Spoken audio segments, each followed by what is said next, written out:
Okay engineers, आज हम BBS यहाँ पे जो सीखने आए हैं वो पहले हम देखेंगे बीम और उसके बाद स्लैब को देखेंगे, ठीक है। तो एक बार रिवाइज करते, लेक्चर्स पूरा कंप्लीट है, ऑलरेडी हम सारा कैलकुलेशन कर चुके हैं। अब ये जो साइट विजिट है इसमें हम सारी चीज़ को देखेंगे जो हमने सीखा हुआ है, क्लियर। तो जैसे ये बीम आप महसूस कर पा रहे हैं, देखिए यहाँ बीम का जो डेप्थ है वो पूरा समझ पा रहे हैं कि स्लैब का जो टॉप है ना, वो स्लैब का टॉप और बीम का जो टॉप है वो एक है। पहले तो ये यहाँ पे बहुत सारे लोगों को डाउट रहता था कि ये बीम जो रहती है क्या ये ऊपर रहती है, नहीं, ये स्लैब का टॉप और बीम का टॉप एक रहता है। ये क्लियर हुआ सबसे पहली बात, ठीक है। अब नीचे थोड़ा देखो, ये गहराई में थोड़ा पास आ जाएंगे तो अच्छा रहेगा। ये देखिए स्लैब की जो स्लैब की थिकनेस है वो 125 mm के करीब है और ये बीम की जो डेप्थ है वो 300 mm यहाँ पे डेप्थ है, क्लियर है। तो इस तरीके से आप बीम को यहाँ पूरी तरीके से महसूस कर पा रहे हैं, ओके। और अब हमने जो पढ़ा है वो ये है कि ये देखिए ये जो मेन बार है, देखिए मेन बार क्या कहला रही है यहाँ पे, ये जो थ्रू आउट शुरू से लेके पूरे लास्ट तक, देखिए वहाँ से स्टार्ट हो रहा है, ये शुरू से लेके पूरे लास्ट तक जा रही है ना, एंड तक, क्लियर। ये हो गया। और सेम ये भी मेन बार कहलाएगी क्या? बिल्कुल, ठीक है। तो टॉप मेन बार बोलेंगे इसको, क्लियर है, ठीक है। तो इसमें जो मिनिमम रिक्वायरमेंट है वो 4 रेनफोर्समेंट की है, ठीक है। और उसके साथ यहाँ पे टॉप एक्स्ट्रा बॉटम एक्स्ट्रा की कहानी है जो हम पढ़ चुके हैं ऑलरेडी, उसको हम देखेंगे यहाँ पे, क्लियर। तो मेन बार ये क्लियर हुआ क्या सबको? ये मेन बार है जो थ्रू आउट जाती है, देखिए थ्रू आउट यहाँ से चालू हो रही है, पूरे लास्ट तक ये थ्रू आउट चल रही है, ठीक। अब यहाँ पे थोड़ा सा आगे आएंगे, इस तरफ कॉर्नर में थोड़ा सा याद करने की कोशिश करिए जो मैंने आप लोगों को बताया था कि एक जो बीम होती है, ये पूरी जो बीम दिख रही है इसमें कहीं ना कहीं जो टॉप एक्स्ट्रा होती है वो साइड फेसेस में हमको मिलता है, साइड्स में मतलब कॉर्नर के जंक्शन के आसपास मिलता है, ठीक है। तो यहाँ पे आप देख पा रहे हो सपोर्ट्स के पास में टॉप एक्स्ट्रा आपको दिखेगा ज़्यादातर। क्यों दिखता है? इसके पीछे रीज़न है, क्यों दिखता है सर? ये टेंसाइल, एग्जैक्टली टेंसाइल जोन है, एक्स्ट्रा बार देना पड़ता है, एग्जैक्टली क्योंकि टेंसाइल जोन होता है इसलिए वहाँ पे एक्स्ट्रा बार आपको देना पड़ता है। लेकिन आप नीचे में कहीं देख रहे हो क्या? क्योंकि नीचे में कंप्रेशन जोन है और कंक्रीट वहां पे हीरो है, स्ट्रांग है, इसलिए वहां पे जरूरत नहीं है। ये क्लियर एकदम, बहुत बढ़िया। तो ये देखिए ये जो टॉप एक्स्ट्रा है वो यहाँ पे आपको दिख रही है, ठीक है। अब ये लोड के हिसाब से 2 हो सकती है, 3 हो सकती है, 4 हो सकती है, ठीक है। तो ये डिपेंड करता है पूरे स्ट्रक्चर डिजाइन करने के बाद, क्लियर है। तो ड्राइंग के हिसाब से हमारा काम है as a site engineer, drawing के हिसाब से यहाँ पे बार को सेट करना, क्लियर। अब यहाँ पे देखिए ध्यान से, ये जो रेनफोर्समेंट आई है, ये आ रही है रेनफोर्समेंट, और इसके आने के बाद इसको कहीं ना कहीं ये जो रेनफोर्स्ड सीधा ना निकलते हुए इसको यहाँ पे बेंड होना था, है ना। उसी को क्या बोलते हैं अपन? LD, development. इसी को हम क्या बोलते हैं? LD, ठीक है। ये जो रेनफोर्समेंट आई, इस रेनफोर्समेंट को हमको यहाँ से नीचे पहुँचाना था। जैसे आप देख पा रहे हैं ये जो मेन रेनफोर्समेंट है ना, ये जैसे आई है और यहाँ से इस तरफ नीचे गई है ना। तो अब आप समझो यहाँ पे हमने क्या पढ़ा है, ये जो बीम है, बीम यहाँ तक कंप्लीट हो गई और बीम के ये जो रेनफोर्समेंट यहाँ से चालू हो रही है रेनफोर्समेंट और यहाँ से नीचे तक गई, इसको क्या बोलते हैं? एंकरेज लेंथ या डेवलपमेंट। हाँ, डेवलपमेंट लेंथ बोलते हैं, ठीक है। और ये कितना लेते हैं? 50 है ना, LD जिसको हम बोलते हैं 50D, 50 into diameter of this bar, clear है क्या?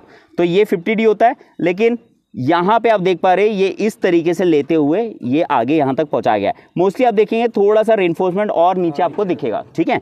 तो ये थोड़ा मोड़ा यहाँ पे साइड्स के जो प्रैक्टिस है उसके हिसाब से आपको ध्यान रखना है कि आपको एक्यूरेट मेजरमेंट करवाते हुए यहाँ पे कटिंग लेंथ कैलकुलेट करना है, क्लियर। जैसे आपने पढ़ा है एग्जैक्टली वैसे ही होना चाहिए, ठीक। अब यहाँ पे देखिए ये जो टॉप एक्स्ट्रा है उसको भी यहाँ पे प्रॉपरली एंकर करना था। तो ये जो रेनफोर्समेंट यहाँ से यहाँ तक आया ना, वो यहाँ से आते हुए पूरा नीचे तक जाना था, सेम एज जैसे यहाँ पे दिख रहा है, क्लियर है। ये भी सेम क्राइटेरिया पे काम करेगा, LD जो अभी मैंने बताया आपको, क्लियर। तो यहाँ पे आप देख पा रहे हैं ये आपका मेन रेनफोर्समेंट, ये आपका हो गया टॉप एक्स्ट्रा बार, क्लियर। अब आते इधर थोड़ा सा,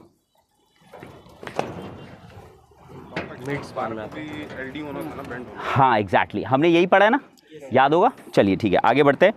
अब यहाँ पे थोड़ा सा अलर्ट हो जाओ और इस बीम को थोड़ा ध्यान से देखेंगे। ये बीम देखिए यहाँ से चालू हो रही है इस तरफ, ये वहाँ तक गई है थ्रू आउट, मतलब ये जो बीम है ये बहुत बड़ी लेंथ आपको दिख रही है। तो उसमें बीच में ये देखिए बीच में ये जोन पड़ रहा है और यहाँ पे आप बॉटम में एक्स्ट्रा देखेंगे, दिख रहा है बॉटम एक्स्ट्रा आपको दिखेगा, ठीक है ना, बॉटम एक्स्ट्रा। यहाँ पे टॉप एक्स्ट्रा आपको नहीं दिखेगा, ठीक है, क्लियर। क्यों ऐसा? फिर से वही वाली कहानी, क्योंकि नीचे टेंशन जोन आया है, ठीक है ना, नीचे टेंशन जोन आया है बीच में यहाँ पे, क्लियर। इसलिए नीचे पे रेनफोर्समेंट ज्यादा रिक्वायर्ड है हमें, इसलिए बॉटम एक्स्ट्रा आपको मेजरली वहां पे दिखेगा। क्लियर है यहाँ तक? ठीक है, बहुत बढ़िया। सेम आगे आते और सेम लेफ्ट वाले सपोर्ट के पास देखिए, ये पूरे एंटायर बीम में लेफ्ट साइड में ये जो सपोर्ट वाला है उसके पास में आपको फिर से सेम क्राइटेरिया दिखेगी। टॉप एक्स्ट्रा आपको दिख रहे हैं, बॉटम में कोई एक्स्ट्रा पोजीशन नहीं दिख रही है आपको, ठीक है, क्योंकि यहाँ पे भी सेम टेंशन जोन और नीचे में कंप्रेशन जोन। क्लियर? ये यहाँ तक जस्टिफाई हुआ सारी चीज़? ठीक है, बहुत बढ़िया। अब आप देखेंगे स्टीरअप्स को, तो एक बार फिर से स्टीरअप्स को थोड़ा नज़र मारते हैं। यहाँ पे देखिए, ये हम बोलते हैं स्टीरअप्स, और ये कौन सा, कितने लेग स्टीरअप्स है ध्यान से देखेंगे। अगर मैं थोड़ा सा एंगल इस तरफ से चेंज करूँ तो यहाँ से आपको दिखेगा अच्छे से, हाँ इस तरफ से दिखाओ, हाँ यहाँ से दिखेगा। देखिए ये एक लेग यहाँ पे निकला हुआ है, और इस तरफ से देखेंगे तो एक लेग यहाँ से निकला हुआ है, तो कितना लेग स्टीरअप बोलते हैं? 2 लेग स्टीरअप्स, एकदम कॉमन है ये, ठीक है। और यहाँ देखिए, इसको इस तरीके से 90 डिग्री में मोड़ा गया 90 डिग्री में, ठीक है। अगर ये 90 डिग्री में मुड़ा हुआ है तो 90 डिग्री में बेंड हुआ है ना, तो आपको पता है ये प्रॉपर्टी, अगर बेंड होता है रॉड, रेनफोर्समेंट बेंड होता है तो क्या करना पड़ता है हमें? बेंड लॉस लेना पड़ता है, बेंड लॉस, ठीक है। और ये 90 डिग्री में अगर बेंड हुआ है तो बेंड डिडक्शन कितना करेंगे? 2D करेंगे, ठीक है, बहुत बढ़िया। तो यहाँ तक सेंटर टू सेंटर लेंगे तो नहीं करेंगे। हाँ, यहाँ पे थोड़ा सा एक क्राइटेरिया जो आपको कटिंग लेंथ निकालने के फॉर्मूलेस बताया गया, उसमें 2 क्राइटेरिया है। अगर टू सेंटर आप लोग लेते हो तो आप क्या नहीं करते हो? बेंड डिडक्शन नहीं करते हैं। लेकिन अगर आप एंड टू एंड ले रहे हो तो उस समय क्या करना है आपको? बेंड डिडक्शन करना है। ये मोस्ट कॉमन चीज़ है जो हम ऑलरेडी देख चुके हैं और वो हमने समझा यहाँ पे, क्लियर। अब आते हैं स्लैब में, तो स्लैब में थोड़ा सा रिवाइज करेंगे सारी चीज़। 1 वे और 2 वे जो स्लैब था उसका क्राइटेरिया रिवाइज करेंगे।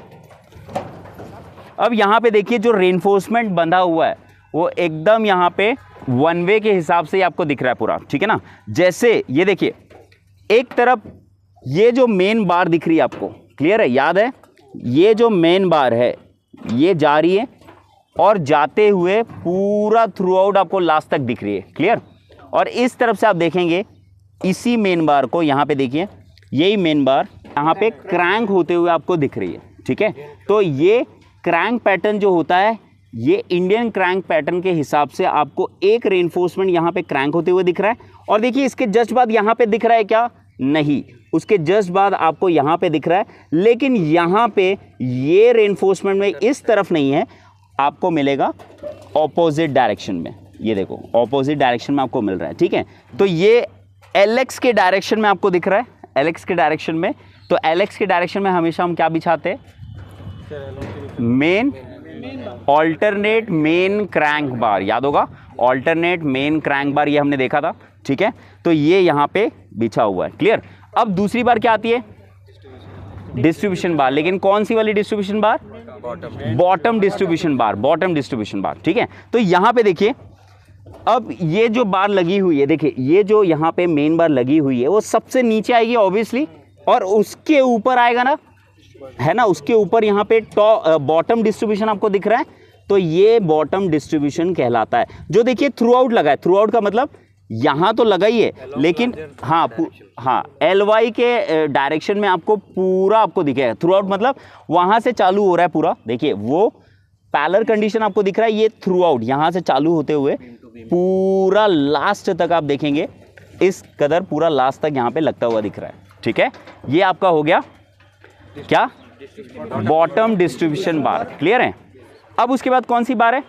टॉप डिस्ट्रीब्यूशन बार। तो टॉप डिस्ट्रीब्यूशन बार एकदम क्लियरली हम यहाँ से देख सकते हैं, थोड़ा सा पीछे होंगे तो ये समझ सकते हैं अपन। ये देखिए, ये जो बार दिख रहा है, ये टॉप डिस्ट्रीब्यूशन नाम क्यों दिया गया? क्योंकि देखिए ये जो यहाँ पे थिकनेस है, स्लैब की जो भी थिकनेस है, बॉटम साइड में लग रहा है तो बॉटम डिस्ट्रीब्यूशन, और टॉप के पोर्शन में लग रहा है इसलिए टॉप डिस्ट्रीब्यूशन। लेकिन ये रहती किसके नीचे है? किसके? मेन ऑल्टरनेट क्रैंक बार के नीचे लगती है। उस दिन हमने बहुत अच्छे से समझा था इसको, क्लियर।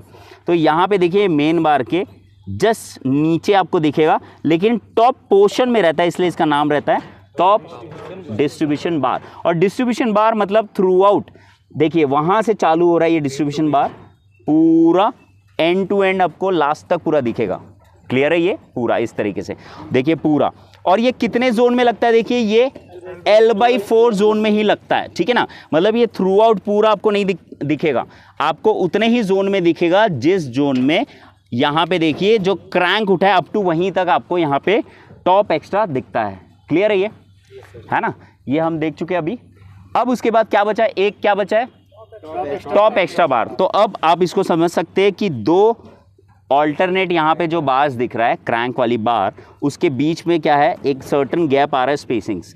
ये देखिए यहाँ पे कहीं ना कहीं अगर दो के बीच की स्पेसिंग 150 है तो टोटल यहाँ पे 300 की स्पेसिंग यहाँ आ रही है। तो हमें यहाँ पे एक एक्स्ट्रा सपोर्ट प्रोवाइड करने की ज़रूरत है, इसलिए हम लेते हैं यहाँ पे टॉप एक्स्ट्रा बार। अब यहाँ पे कनेक्टिविटी की बात करते हैं, कंटिन्यूस स्लैब की, ठीक है। जो सबसे ज़्यादा इंपॉर्टेंट आपको समझना कि रेनफोर्समेंट को थोड़ा सा बचाने के लिए, या बोल सकते हैं कटिंग लेंथ को एक साथ, मतलब बार बार बार को ना कट करते हुए एक ही बार अगर कंटिन्यूस स्लैब में बिछाना है तो उसके लिए अपन क्या प्रैक्टिस यूज़ करते हैं उसको हम समझते हैं, ठीक है।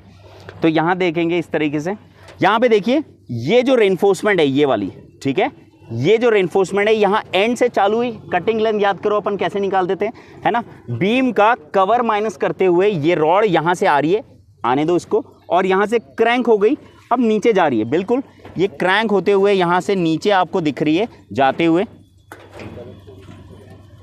यहाँ से नीचे आपको जाते हुए दिख रही है। अब देखिए ये जो रेनफोर्समेंट है, ये रेनफोर्समेंट यहाँ से नीचे से आते हुए स्ट्रेट जाते हुए यहाँ तक उसको दिया हुआ है, ठीक है। ये पहला कंडीशन आपको दिख रहा है, डायरेक्ट यहाँ पे एक सिंपल यहीं तक ज़रूरत है इसलिए।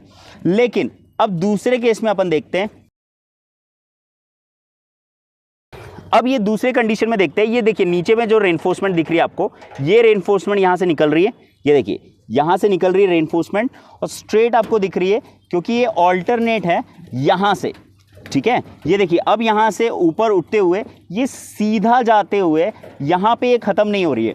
देखिए ये कनेक्टिविटी इसकी सीधे दूसरे स्लैब में भी जा रही है, तो ये रेनफोर्समेंट यहाँ तक रुक जाना था, लेकिन इसी को हम आगे बढ़ाते हुए, ये देखिए आगे बढ़ाते हुए दूसरे स्लैब में, ये देखिए दूसरा स्लैब आ गया, दूसरे स्लैब के दो ऑल्टरनेट के बीच में जो टॉप एक्स्ट्रा लगाई जाती है उसको यहाँ पे इसी बार को टॉप एक्स्ट्रा बना दिया जाता है, ठीक है। तो ये कनेक्टिविटी आपको ध्यान रखना है, इस कदर हम लेते हैं।